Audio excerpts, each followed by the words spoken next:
morning, everybody. I'm Christine Jacobs. For those of you who are new to our calls, I'm the Executive Director of Represent PA. Represent is the PAC in Pennsylvania, completely dedicated to flipping the state legislatures and having a strong Democratic majority with strong progressive women members. And we're very pleased to have you on this call. What we've been doing is we talk about issues of importance across the Commonwealth in order to help everybody understand why they should care about Harrisburg and how much Harrisburg controls the day-to-day workings of everything that happens in this state. We're very pleased. We're going to talk today with Mary Issacson, who is my state rep in Philadelphia, and she's also a member of the and we've passed 50 on the call, so let's get started. Let's go to our beginning slides, please, Tiffany.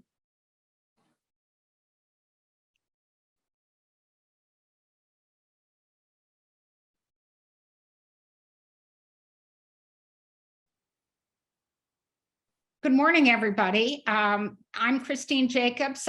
For those of you who are new to our calls, I'm the Executive Director of Represent PA. Represent is the PAC in Pennsylvania, completely dedicated to flipping the state legislatures and having a strong Democratic majority with strong progressive women members. And we're very pleased to have you on this call. What we've been doing is we talk about issues of importance across the Commonwealth in order to help everybody understand why they should care about Harrisburg and how much Harrisburg controls the day-to-day workings of everything that happens in this state. We're very pleased. We're going to talk today with Mary Issacson, who is my state rep in Philadelphia, and she's also a member of the Education Committee. And we're really happy to have Deborah Gordon Klehr on the call. She's the Executive Director of the Education Law Center. And we talk about, when we try and come up with topics for these meetings, we newsjack. We look around to see what are the issues of importance, what's hitting the headlines, and education funding is so exciting. Many of you may have been on our call a year ago when we talked about this case as it was in progress, and Deborah brought us into what's going on in education funding in Pennsylvania and why this case is so important. So of course we had to reach out to her when the ruling came in. Next slide.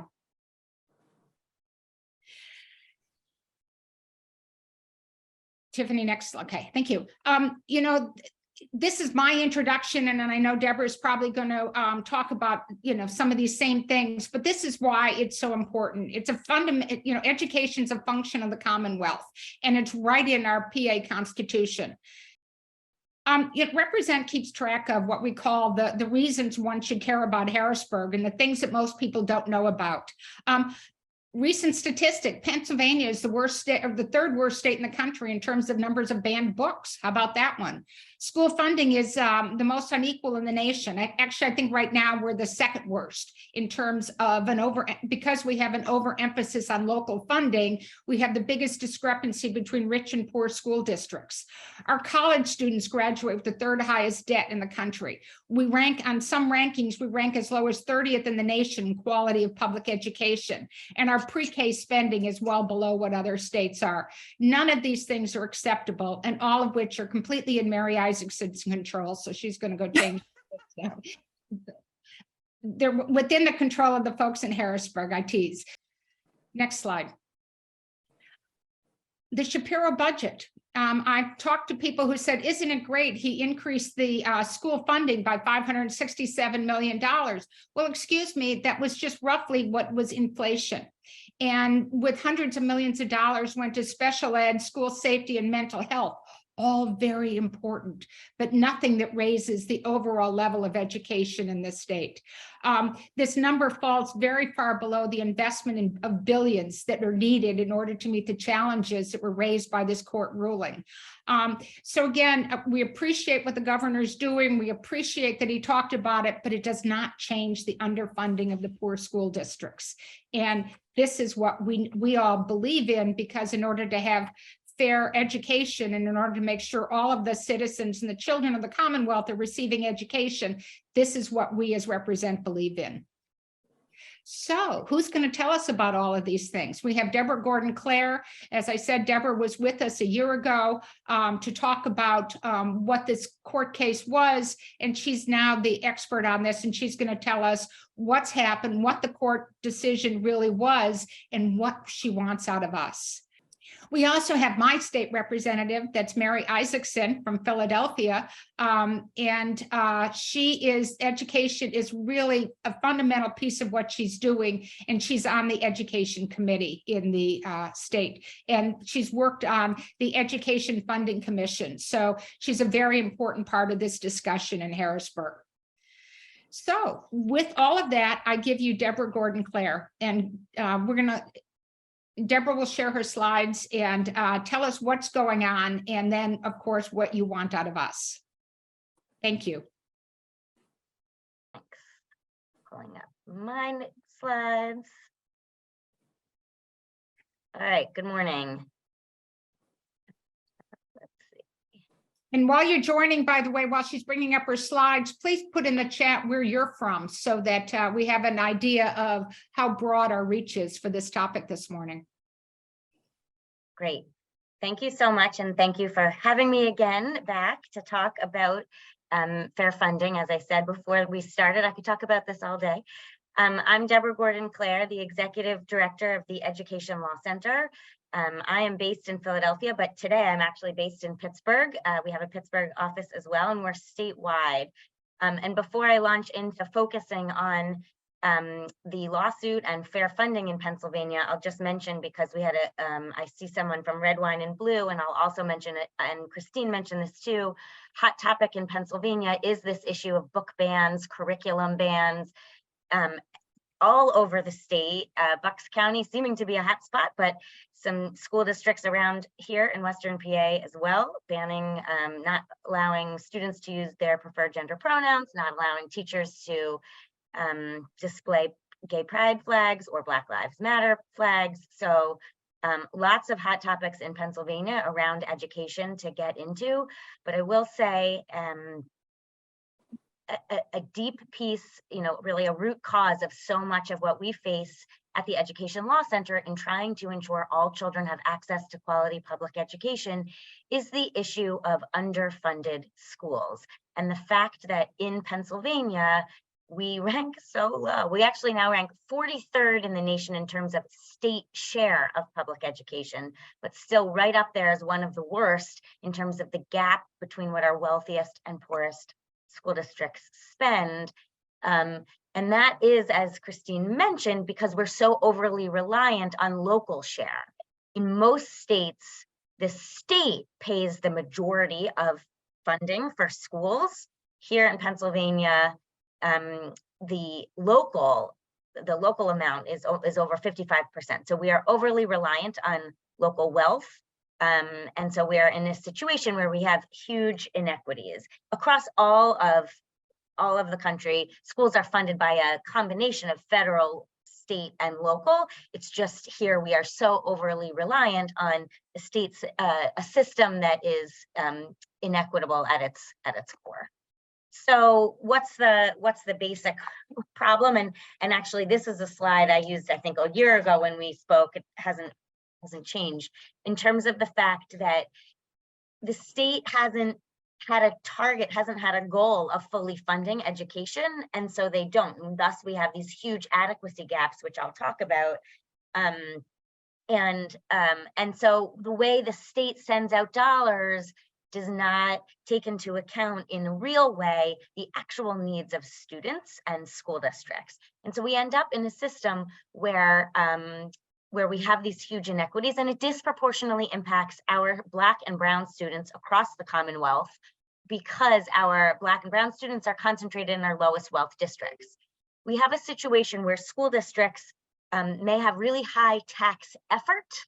They are taxing themselves at a very high rate, but with low value, they are not able to generate the dollars needed to adequately fund schools, and this creates huge inequities. And just one more note on the adequacy gap, there are multiple ways to measure. What we had an expert in our lawsuit just update the way we had measured at one point here in Pennsylvania. And so actually this is likely an undercount because it does not include facilities and it does not include special education. But either way, you see we have huge adequacy gaps. These are our petitioners school districts listed: Lancaster, Greater Johnstown, Wilkes-Barre, William Penn, Shenandoah Valley, Panther Valley. Philadelphia was not a petitioner in the lawsuit, but came in because we had a parent from Philadelphia and the NAACP with chapter in Philadelphia. And you see, these are the adequacy gaps per student. So imagine what that means for a classroom of 30 kids or a district with thousands of kids. We create huge gaps between what districts have and what they need just to provide an adequate education. And there's a map if you want to find your school district. It's terrific to see so many people in the chat putting where they're from, and lots of school districts across the Commonwealth represented on this call. If you go to fundourschoolspa.org, you'll see a map. You can find your school district and find your adequacy gap. So why does this matter? We know that money matters, and we know that when we invest in students and when we invest in school districts, we see college attendance, graduation rates go up. We see that, and this is the next slide too. Nope, I took a slide out for the sake of time. We see that students who are who come from low socioeconomic backgrounds, when they go to school districts that are well funded, they do better. Funding our schools mitigates a lot of the mitigates poverty. So we know money matters. It shouldn't have taken a lawsuit to show that, and yet here we are.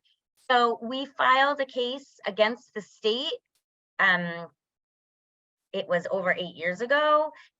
Under the state constitution, Christine pointed this out, and it was under both our education clause of the state constitution, talking about a thorough and efficient system, as well as the equal protection provisions of our state constitution.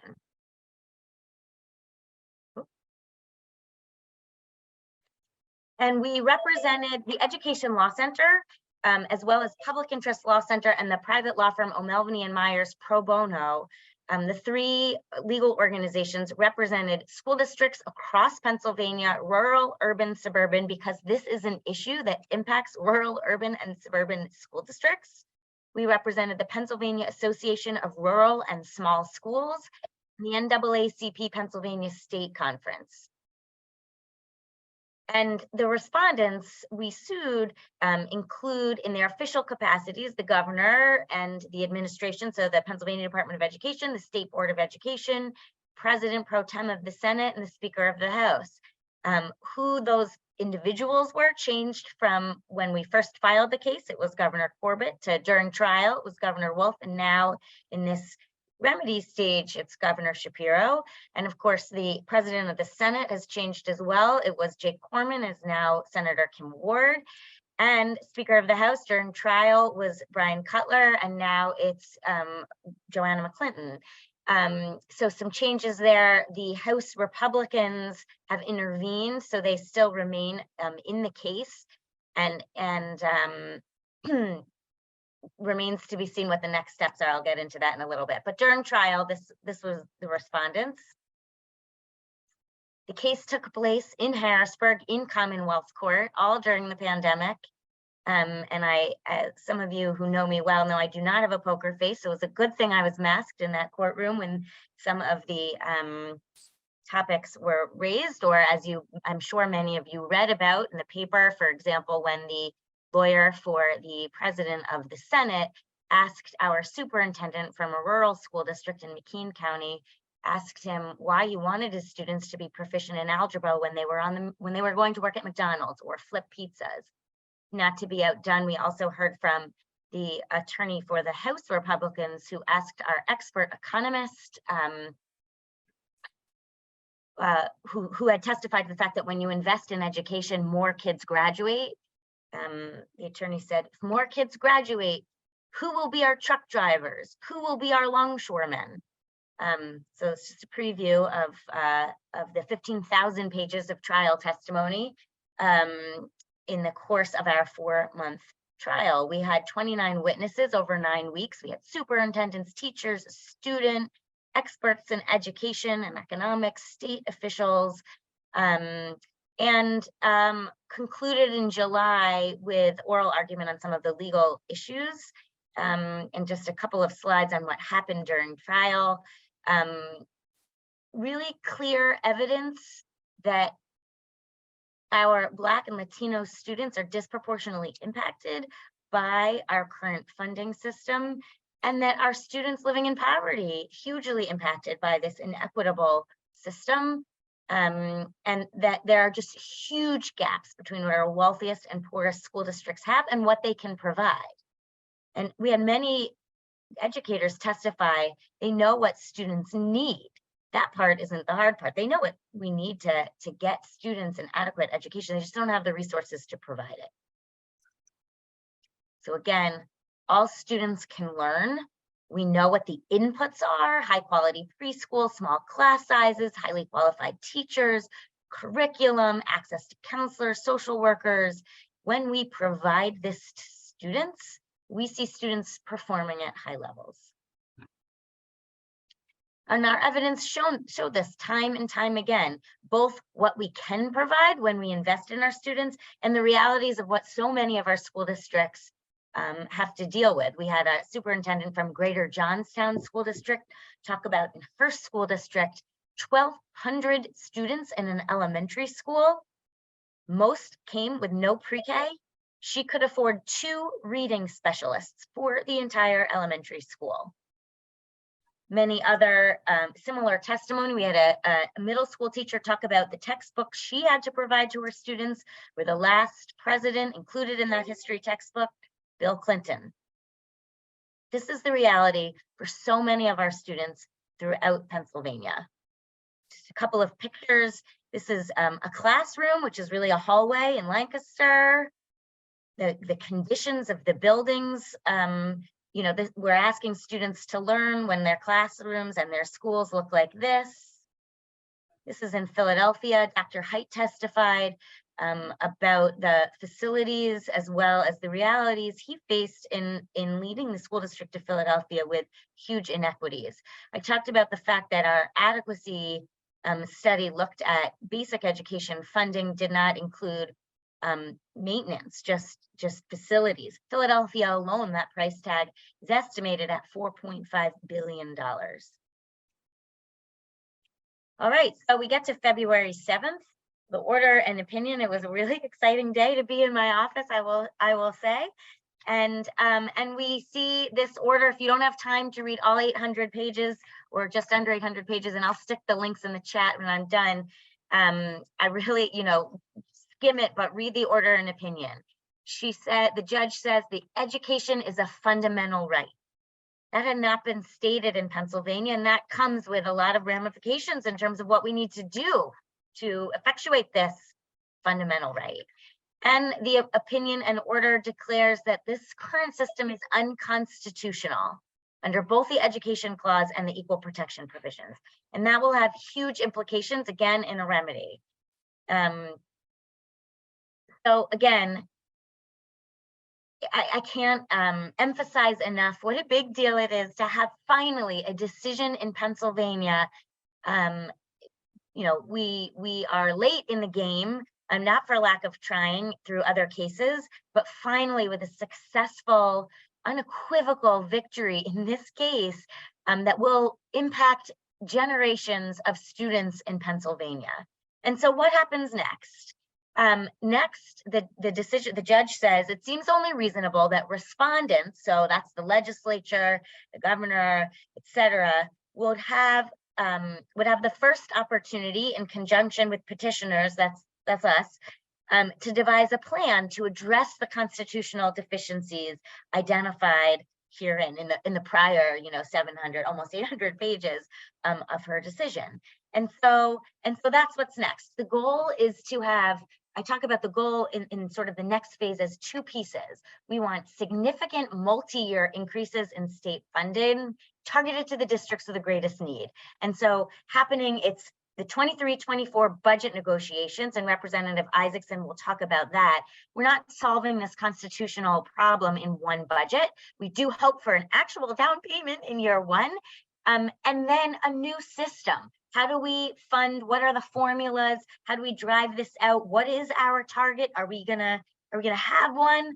I think we absolutely need to know what that gap is so that we can have a plan to fill it and drive out dollars to the districts that need it most. And so that will be happening simultaneously. We don't know if the other side is going to appeal. This is being recorded, so I won't tell you my guess. But the truth is we don't know. They have preserved the right to appeal through some procedural filings. That they being the House Republicans and the Senate Republicans. And we'll see, there'll be some briefing over the next few months with oral argument in May, and when there's a decision on the motion to reconsider, basically asking the judge to reconsider her opinion and order. When she rules on that, they'll then have 30 days to appeal. We don't know, and we believe that we need to start today in terms of implementing this order and opinion and remedying this constitutional deficiencies.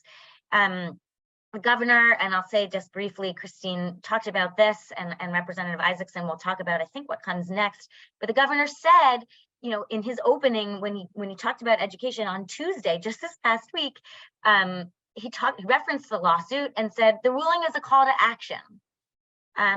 Unfortunately, I will say the budget proposed is not that call to action. It does cover inflation, so we're not making the gaps bigger. That's good. It's not closing any gaps.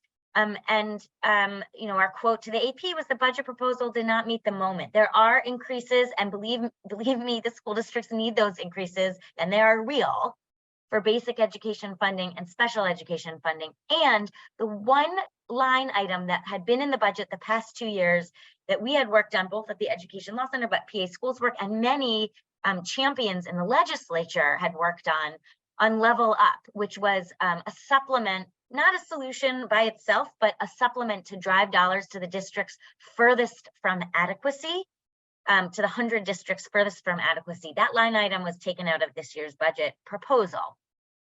And I will say that's a major disadvantage. I know we're from all over the state, but many are from Philadelphia. And I just will point out, taking away Level Up is a disadvantage to the school district of Philadelphia, because if you're only looking at the 100 districts, poorest districts furthest from adequacy, Philadelphia gets 37% of those funds.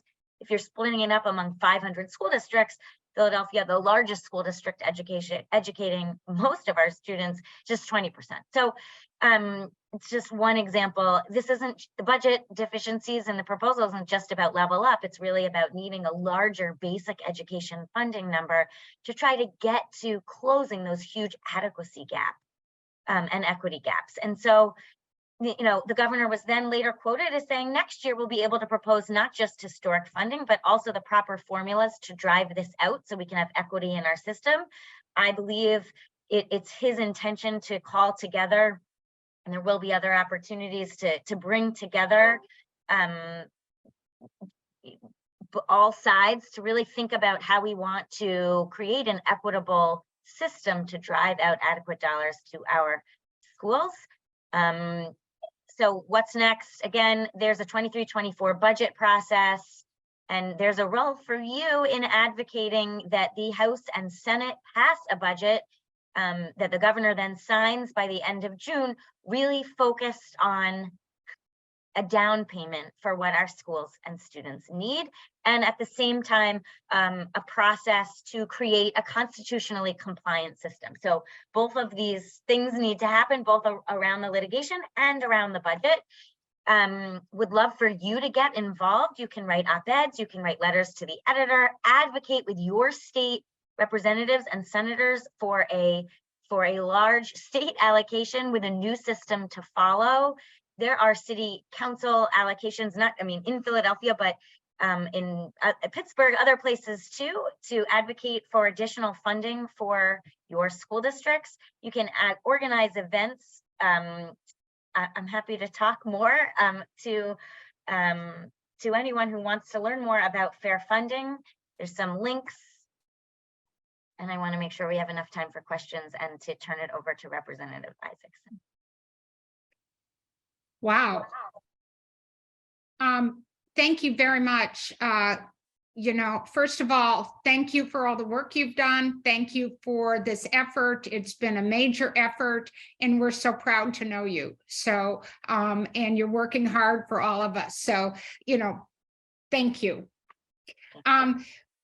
So Mary Issacson, we're turning it all over to you. Oh, by the way, the #1 action item is make sure your state rep knows that this is important to you. Mary Issacson is my state rep, so this is important to me. But also, I know it's important to you because of your background. So what chance do we have? What was your response to the budget? Well, I was going to say, first of all, Deborah was very thorough and made my life easy in that I don't have to go into a lot of facts. So the chances are good in the sense that we have shifted the majority and we maintain the governor's mansion. Everything takes time. And I will say, no one's going to want to hear this, but it's the truth. And that is that the Pennsylvania General Assembly moves in glacial time. I'm sure we're going to be fighting to make sure that we continue level up. I don't think we're ever going to agree to a budget without it, because it's going to be the bridge for the gaps that we have while we come to whatever new system we're coming up with. I'm happy to have been named to the Basic Ed Funding Commission. And I actually just got an email this weekend about what my calendar looks like for dates for the rest of the year. So that we can go and have hearings and hear from the different areas. And luckily, I'm very proud that my caucus nominated 3 legislators that are from urban poor school districts, so that the voice is heard by those who really need it the most. Pete Schweier, our new education chair, is Allentown, and Mike Sterla comes from Lancaster County. And obviously, his district has some great disparities. So, and by the way, I do have to point something out, and I'm just going to be really snarky on this with regard to those respondents or the defendants that Deborah was bringing up and some of their arguments in court. I remember hearing, why do we need to teach kids biology? Well, certainly the fact that they don't understand reproductive rights should tell us all why we need maybe more extensive education in biology. But point being that every child should have an access to a proper education, and it is our responsibility to fund it on the state level. It's a disgrace the level we're at. We're geographically a state that is so large and vast that we need to make sure that every rural, suburban, and urban area is getting the proper funds to educate all the children within it. One thing that wasn't mentioned that is a huge drain on the education system here in Pennsylvania, and it is desperately needed. And I don't really know how we come to a very fair funding formula until we deal with the draining of the public education system by charter schools and cyber charter schools. Those laws have not been touched in about 25 years. They're completely inaccurate. Philadelphia alone has the 2 largest school districts draining one public education budget. The charter schools in Philadelphia alone are larger than the Pittsburgh school district. And when you're sitting there funding private entities to run what are supposed to be public schools and have no accountability, they do not perform as well, and you don't have any ramifications for this, except for maybe revisiting their charter, and after a half a decade, you're going to be losing children in the education system. And that is us failing in society. We cannot lose children. And certainly after this pandemic, we've seen these gaps that have been brought out and laid to bear for all of us. So going forward, we are going to have to make sure that this budget season, we hold our governor's feet to the fire to increase those numbers that he put out there. I mean, facilities alone, you can't just say I'm putting $100 million to facilities, that should go to Philadelphia alone for when we have 2 schools closed down in 2 weeks and children are being shuffled around and displaced middle of the school year over the state of the facilities. In Philadelphia and other urban areas, we are landlocked and we have to live with the infrastructure that we have. You know, even the thought of PlanCon or anything else being funded, that's a Hunger Games. You're fighting with other school districts to try and get that money. Every school district should, in this fair funding formula, as we come up with it, should be making sure that a maintenance and an upgrade of facilities is a part of the equation that we put into education, because it certainly can't expect children to learn if they're being sick from the buildings that they're sitting in. And it's not just urban areas that have these issues. You know, we have a state that has lead everywhere in all schools, and and so we have to make sure that we're addressing all those different issues. And then, so the new system is something that we're going to have to take into consideration, all the things that go into education, you know, and it's certainly, you know, something as simple as we don't even fund public transportation in some areas or school buses for children to get to and from school. You know, again, facilities, we have to do intervention. We need to have special education. We need to have, you know, the basic education funding, but also take into account, as the lawsuit brought up, the area and in which a child comes from. Their zip code shouldn't define the education that they get. And if you're in an area that can't raise an extensive amount of money, then you're at a disadvantage. And we, the state, have the obligation to step in and fund that. So those are some of my thoughts following Deborah's legal presentation.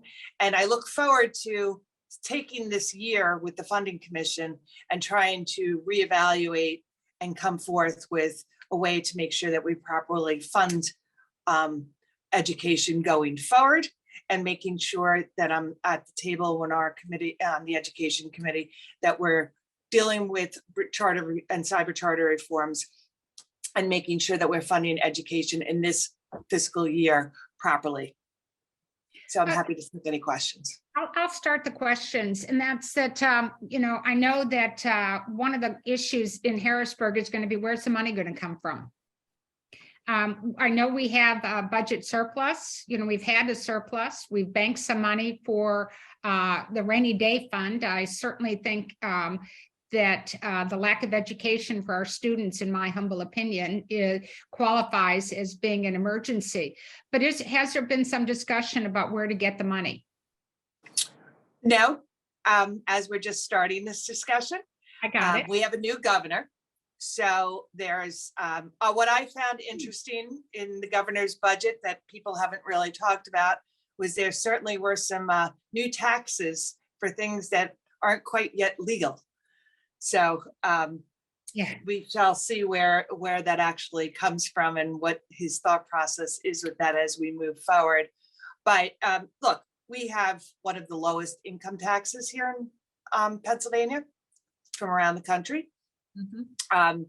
I don't think that we should be raising any sales taxes because that's just a regressive tax. And certainly people getting to 102 and 26 is going to have to take all these things into consideration. And while I'm very happy with the support of this organization that we got the majority by only one vote, but still got the majority in the House, we still do not control the Senate, and everything must go there also. So it's going to be a robust discussion. And again, we just last year we reconstituted the Basic Ed Funding Commission to start going and readdressing funding education. And then the lawsuit decision came down, so it became even more important that we're doing this. But we haven't had any meetings yet because we certainly have had some issues, as everybody knows, getting organized in the House. So hopefully now that we can start going and having this discussion with the Senate and the governor's representatives. Thank you. And Deborah, one of the questions that I saw in the chat is, can you comment on what, Governor, when Rendell was governor, he talked about, hey, we're going to fix the fair funding formula. How come it wasn't fixed? Yeah. And actually, when I started at the Education Law Center 18 years ago, one of the things we first were working on was advocating that Governor Rendell do a costing out study. There was a costing out study to measure what that adequacy gap was. The legislature stopped using it, but it exists. That's what was updated. It wasn't until 2016 under Governor Wolf, actually, that we passed that the legislature passed, based on the Basic Education Funding Commission's recommendations, unanimous recommendations, and passed, I think, almost unanimously, a fair funding formula. And it did take into account in 2016. So all new money since 2016 does go through this formula that does take into account things like depth of poverty, concentration of poverty, number of English learners, sparsity for rural districts, charter school stranded costs, tax effort, tax capacity. I think, the right type of considerations and factors to create a weighted formula. So if you have a district that has 100 kids, but they're all in deep poverty and English learners and et cetera, it would come out that you would get funding as if you had, let's say, 180 kids or, whatever it is based on those weights. But those dollars only apply A, to new money, and B, and we talk about this, it's not just about redistribute. The answer is not to just redistribute everything through the formula, because it's not big enough. Right, as we had a witness say, and the judge cited twice in her decision, that would be like rearranging deck chairs on the Titanic. You got to grow the pie. And when you grow the pie, you can distribute it based on fair funding formula. But to just think that you can solve it, as has been suggested by, for example, the Commonwealth Foundation, that you can solve it by just a redistribution of what we have now, I think really ignores the basic problem, which is that the pie isn't big enough. And don't forget the hold harmless requirements. Which means what? You don't underfund any less than you did the year before.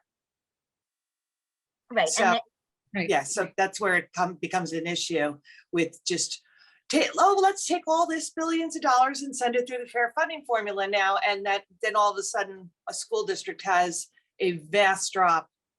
And then their local property tax and their local is going to have to make it up. And so that's where that comes in. It's kind of a little glitch in the system, but it's a glitch that would be very harmful to some school districts and areas if you just turned off the faucet. Thank right, you. which is why we got to grow the pie. Yes. So Deborah, one of the questions asked, and it's a good one, it's something you and I talked about before the call began, and similar kinds of court cases have pushed through in other states. And some states have ignored it and other states have been very successful. So if you could comment on what's happened in other states, and then Rep. Issacson, if you'd comment on whether you're going to bring in the data from other states to see how they've done it in terms of how you're going to look at things. Yeah, so I guess a silver lining to Pennsylvania being so late in the game is that we can really learn from so many other states and other states' litigation. One of our expert witnesses in the case, a professor named Rucker Johnson, who's an economist, had done research looking at outcomes for, I think 29, don't quote me, but I think about 29 states that had had successful litigation. And it's not that there's something magical about litigation, it's that it resulted in sustained increases in education, as opposed to the Pennsylvania story of, oh, Rendell, oh, Corbett, oh, well, like up, down in terms of investing in public education. He could look at the outcomes for these states that had had litigation and that had resulted in sustained increased investments in public education. And he found, not surprisingly, incredible outcomes for students in terms of graduation rates, earnings, etc. And so we know that litigation results in the sustained investments and that is good for kids. And we also know sort of at a more granular level, how it happened, how it worked, how the governor's role and the legislature's role, and even in states that had conservative legislatures, and sometimes in states that didn't, like what worked, what didn't work. And so we really can learn from that. We can look to Kentucky, we can look to New Jersey, we can look, there are states all over the country at this point that have had successful school funding litigation. And I sincerely hope that our governor will talk to some of those governors to see how they let, this, I think this happens when we have strong leadership who can get everyone to the table. And I will also say, what has happened in some other states is the Republican legislatures have used a court decision kind of as an excuse to do the right thing. Whether that results in the need to raise additional revenue, et cetera, they have a court decision to point to. And sometimes it results in huge fights back and forth into court, right? To be realistic. And we're not afraid of that either, should we need to. But we're not there yet. I think the first step is to see how we can work collaboratively, both with the governor and the legislature, in getting both a sizable down payment this year and a new system moving forward. Rep. Issacson, does that track with where you are and what your thinking is? Well, I certainly hope that the governor will start doing an investment in education. We are going to have to force the issue. Again, this commission is just starting. So, and it just happens to be at the same time that this decision came down. So I'm looking at it, trying to look at it as to be optimistic. Sometimes not the easiest thing in Pennsylvania. The courts could try and force us. The question is, is everybody going to actually listen and be compliant? Again, we have the Senate to deal with. But also, I go back to one thing I said that really is one of the things that needs to be tackled when we're discussing education funding, because no matter what we do, it's going to be a black hole until we deal with charter schools and cyber charter schools. I think there's 400 plus school districts in Pennsylvania have all adopted resolutions for charter reforms, because charters and cyber charter schools are hurting every single school district. It doesn't leave a stability for budgeting when you have children being able to come out and start draining each district's funding levels because their parents have signed them up for a cyber charter when you would depended on that money coming to you. So you see how we have to go many paths towards resetting education in Pennsylvania, but as we're all sitting here, none of us are giving up, and I'm looking forward to diving in and working on it and working with our governor, even though he didn't mention it in the budget. We're not giving up on, and he's not getting away with not funding education properly if we can help it. Well, two comments for you. And one is, my understanding of how funding for like a cyber charter school goes is that if somebody in a school district like Philadelphia, let's say the average amount of money spent per child in Philadelphia is $9,000, I don't know what it is. If somebody sends their child to a charter school, that means that the Philadelphia school district now has to give that charter school the $9,000? Yes. And so that's money that's going out of a school district that needs the money for building and for teachers and for staff, and it's going to the charter school. So the money is just a drain out of the budget. Christine? Yeah. I'm sorry. I want to give an example in real easy numbers. I just got these numbers for a legislative lunch that I had on Thursday. Who's that? Oh, Tara. Then I was about to call on you. We're pleased to have State Rep Tara Probst from on the call. Tara is a freshman member of the state legislature. Yes. What numbers have you seen? Okay, so and just realize I was mayor for 7 years and was elected mayor fighting these bad school boards. East Stroudsburg? Stroudsburg, yeah. So right. Stroudsburg School District, for example, if you want school choice, that's fine. We just want the same rules for all schools. So an example is if you stay in the Stroudsburg area cyber school, and every single school district now has a cyber program. Like you said, basic education might be $8,000 a student, but if you go to the Stroudsburg Cyber, it's only $3,000. If you decide that you want to send your kid to quote unquote free public education, PA Cyber Charter, which they spent 35 million in advertising last year of our tax dollars, it is $16,000. If you're a special education student, the district in Stroudsburg pays out between $12,000 and $14,000. They are paying $39,500 for that same student to go to cyber. And here's why. The cyber schools get to pick and choose who they want to take for special education. So they're taking kids like my son that needed, 30 minutes a week in 8th grade for comprehension, right? And they're taking the max amount because there's no rules for them. So basically in Monroe County, in my school district alone, it's $9 million. Excuse me. And in Monroe County, it's 40 million to cyber charter. So here's the problem. As my superintendent said, if we only paid out the normal payouts like our school district does, we would not only be able to fund and not ever have to raise taxes, we could give you a rebate on your school taxes. And Stroudsburg is in the 99th percentile. We have the highest taxes in the state. So 67% of our school district is paid by homeowners.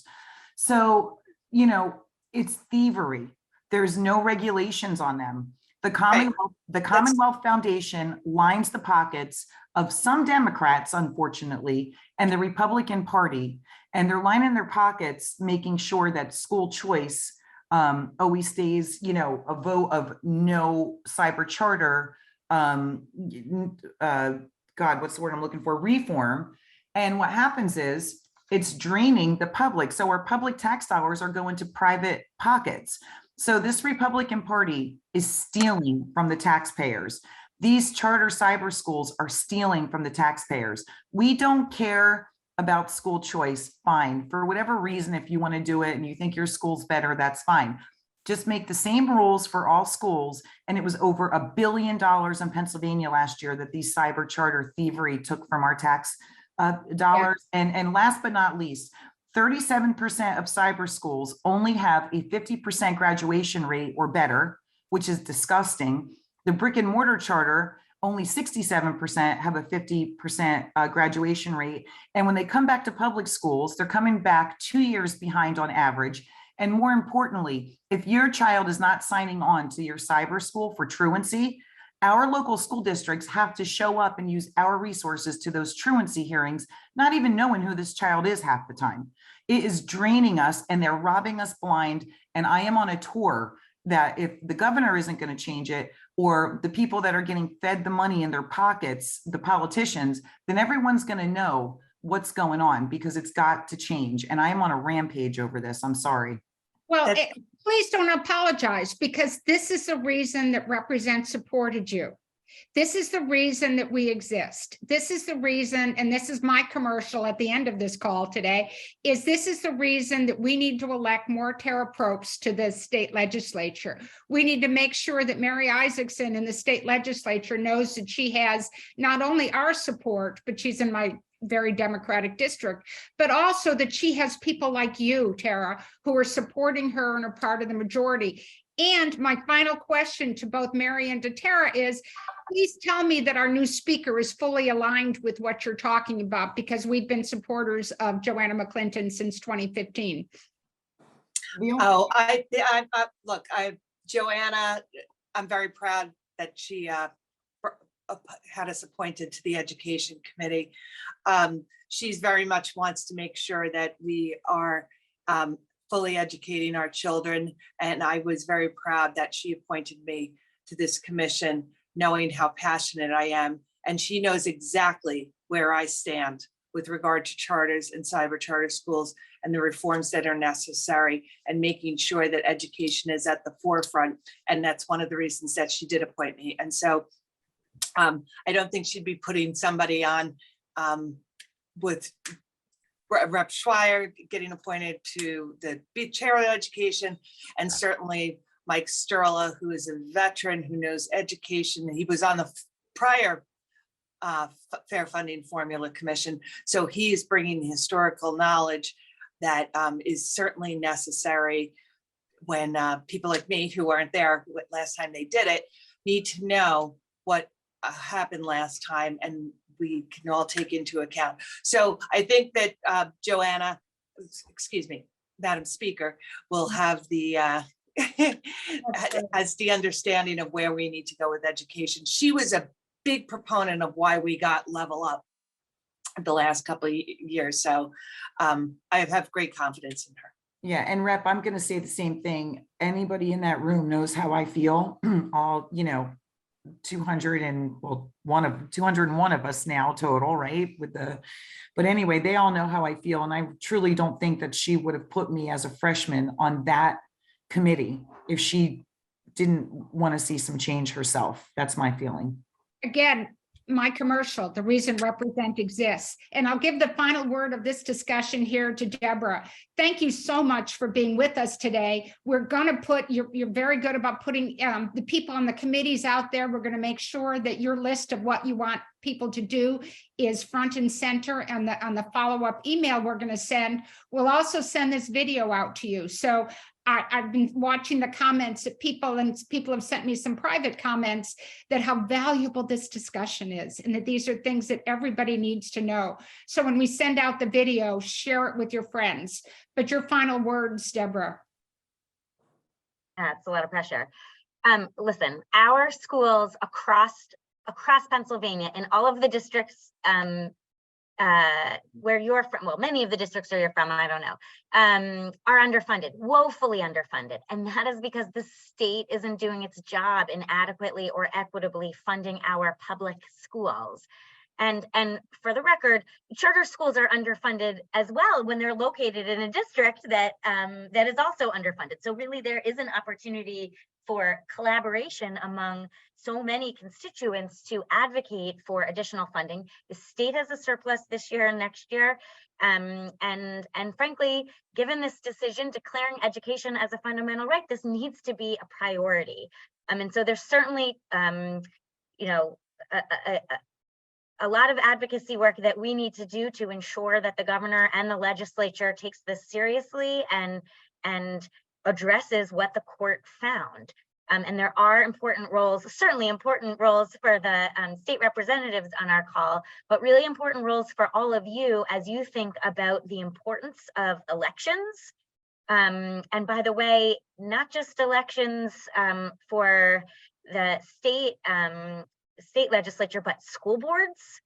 And those elections just have huge consequences. When Doug Mastriano lost his election for governor, he told all of his supporters to go run for school board, and they are.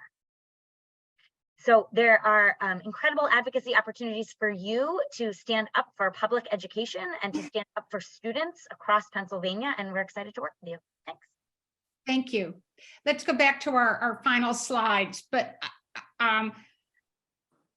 I've learned a lot in this call, and I assumed everybody else has also. Represent invests in women like Mary Issacson and Tara Probst and in Joanna McClinton and in other people who are making a difference in Pennsylvania. Deborah commented on the waiting to see what's going to happen, and is the court case being appealed. I know that the House is not going to be appealing it, because the House Democrats are not, because that's our Joanna McClinton, and they are not going to push for an appeal. So I don't even have to ask that question. Our investments we invested over $700,000 in progressive pro-choice women like Mary Issacson for her reelection, but like Tara Probst for her election, to get her on there and to get her on these committees. We do the work for you in evaluating candidates and races, and ensure your money go to the most effective places, people who believe in these issues. And we're trying to build for our next cycle so that we can make a difference both in securing the numbers in the House, but also flipping the Senate. The House majority is too slim. All seats count. Today there are 2 open seats, and those are going to have special elections on primary day in June. One of the districts is largely Republican district. That's a 108. It's never had, it hasn't had, didn't even have a Democrat running it in the district in the last race. But the 163rd is in Delaware County, and we're watching carefully. I've already been in touch with some folks in Delaware County to make sure, or to check if they're going to find a wonderful woman to run for the 163rd, that's Mike Zabel's seat, so that we can support another candidate. But the Senate currently has 22 Dems and 28 Republicans, 6-seat difference, but we only need to flip 3 seats. And there are only really 3 seats that everybody's targeting as the most flippable. There's seats that have a Democratic majority in terms of the voters, but are represented by Republicans today. And so we're watching to see who the candidates are, and we're talking to groups about who they're recruiting to be the candidates in those seats. Some of our incumbents are vulnerable. Some of the new people are. I don't think it's Tara Probst, but it might be somebody else who's vulnerable, Missy Serrato, who won by a handful of votes. So we need to make sure that we're supporting our incumbents. I mentioned that we invested $1 million in $700,000 in 2022. We want to invest $1 million because those Senate races are expensive. Jill Dennon was one of the participants in today's call. I wish that we'd had $1 million in 2022 so we could have invested more money in her race so that the Senate would have a possibility of actually getting a Democratic majority next time. By the way, this is March, Women's History Month. And our goal has been a Democratic majority in the legislature. Our progress is we have a Democratic speaker in Joanna McClinton. And as I said, in 2015, we mentioned this in our last call. In 2015, we had, there were 3 special elections. Do you know who they were? They were Joanna McClinton in Philadelphia. They were Donna Bullock, who was our speaker in our last call from Philadelphia, who heads up the Black Legislative Caucus. And it was Leanne Kruger in Delaware County, who's been the head of the House campaign committee, is now a member of leadership. These are the people we invested in when we didn't have a lot of money in 2015, and look where they are now. Women now make up over 30% of our legislature, but we're not finished. And in the month of March, one of our very generous donors is once again matching new contributors, or if somebody's been an investor at $100 a month and they go to $200 a month, she'll match the increased investment. This is our work. This is the goal in March, to find more people who want to give to us so that we can really tax our generous donor in making additional contributions to really increase that fund. Next slide. And of course, we always need volunteers, both money and time. We need volunteers for all of these kind of things. We need you to talk to your friends. We need you, when we send you this link to the call that you were on today, please share it with your friends, because it's the way we get more people knowing about our work and understanding what's going on, and really understanding the difference that our candidates can make in Harrisburg and in the state of Pennsylvania. Check us out. And our next breakfast briefing, the invite should be coming out soon. It's next week. It's March 23rd, and we're going to have women physicians on healthcare. So we're going to talk about women's healthcare, but also what this group of women physicians who want to make a difference in Pennsylvania, what they're looking at, what are their issues, and what do they want to see in healthcare from Harrisburg. And we're going to have State Senator Maria Collette, who has been on our calls before. We were an early endorser of her work. She's from Bucks County. Maria was an attorney who didn't like being an attorney. She went to nursing school and she worked in managed care, and now she's a member of the state Senate. And don't you think Maria made a difference in the state Senate during the pandemic, as having her with her medical background? So, but the other thing I always want to know is, what else do you want to learn about? What are the topics you'd like to know about? Send us a note. Is there something that we should be highlighting that's important for you in your area? And thank you very much. Again, thank you to our speakers. Thank you all for being with us today. I think we're performing, in addition to raising money and supporting candidates, I think these calls really serve a valuable service in the Commonwealth, and we want to make sure everybody knows about our work. Thank you.